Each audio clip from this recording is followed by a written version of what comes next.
Hello, Salties. To all of you who love living the salt life, I thought I'd give you an update now that we're about 2 months into the new rules that NAR has imposed based upon losing $418 million lawsuit to the Department of Justice. So whenever the government gets involved, there's a lot of extra forms and red tape that's involved, and that's what we're seeing. And I don't know anybody that's really happy about this. But what I wanted to do is try to simplify this, put it at a very high level so you have the basic understanding of the rules and how they apply both to the buyer and to the seller. So I've put together 4 slides, and with these 4 slides, I wanted to give you a high-level overview. I hope this helps. If you have any questions, please give me a call. Now let's take a look at how the NAR lawsuit affects both the seller and the buyer. In the Department of Justice lawsuit, they said that the buyers must understand that the buyer agent fees are negotiable and that there must be transparency of those fees throughout the transaction. In the old way, a lot of times the buyers didn't understand the actual buyer agent commission until they got the final closing statements, whereas now they will understand from the very beginning what the buyer agent fees will be, and they can actually be negotiated as well. The commissions, the DOJ said, will no longer be allowed to be put into the MLS. Previously, they were put into the MLS, and the buyer agents could see those and know what their commissions would be if they sold property X, Y, and Z. But for some reason now, the DOJ says we have to take that out, and there's really nowhere centrally that we can locate them. So now they want us to be more transparent to the buyers what those fees are. So it means every time we're going to go out and show properties, the first thing we have to do is call the listing agent and ask what the broker side buyer agent fees are that the seller is paying so that we can alert our buyer. More on that in a little bit. So these rules went in place approximately 2 months ago, starting August 17th. Buyers had to have a buyer representation form signed before they could either see a home in person or even virtually. And realtors are notified that if they don't have this form in place, that they're subject to a $500 fine. So it's getting pretty serious out there. You're not going to see a house unless you have a buyer representation form of some type signed. There are now various types of forms being offered to the buyers, from a simple showing agreement to a more detailed buyer representation form, or even a more detailed market area agreement.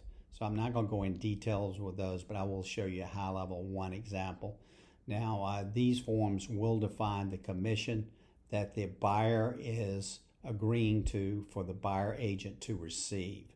So the buyers will also choose in their search parameters what properties they want to see based upon how much commission the actual seller is being paid. So that very much has changed. Also, the buyers now have to consider not only negotiating the price of the home, but potentially negotiating the actual buyer agent broker commission fees.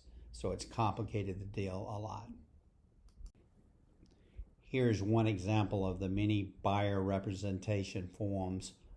This one is only showing you about half of the first page. Generally they're about 2 pages in length, but I'm going to try to keep this very, very high level. So here you have the brokerage, in this case being Coldwell Banker, signing agreement with the buyer on a certain date. And that buyer is agreeing that the brokerage and the buyer agent will receive a certain level of commission. In this case, it's 3%. Also, if you notice, there's another line in section 4 called the property research criteria. So in this case, the buyer is saying, I only want the buyer agent to show me properties where the seller's already agreed to pay 3% to the buyer broker. In this case, since he's willing to pay 3%, but he only wants to look at properties where the seller's paying 3%, In this case, then, the buyer himself would not be paying any of the buyer side commissions. Conversely, if he said here he's willing to pay up to 3% and he wants to look at properties where sellers are offering 2.5% or more, then there would be a possibility that the buyer could have to come up with that 0.5% to make up the difference between the 3% he's willing to pay and the 2.5% that's being offered by the actual seller. Keep in mind that seller side commission that he's paying for the buyer agent is also negotiable. Lastly, let's take a look at how the NAR rule changes affect sellers. So as we just discussed, now the buyers are all focused on the amount of commissions being paid to the buyer agent, generally by the seller. So the first question I ask now when I call the listing agent is, what percentage commission are you paying on the buyer agent side? As you saw based upon the last form, a lot of them set in their criteria that they only want to see properties that are paying a certain percent commission or higher.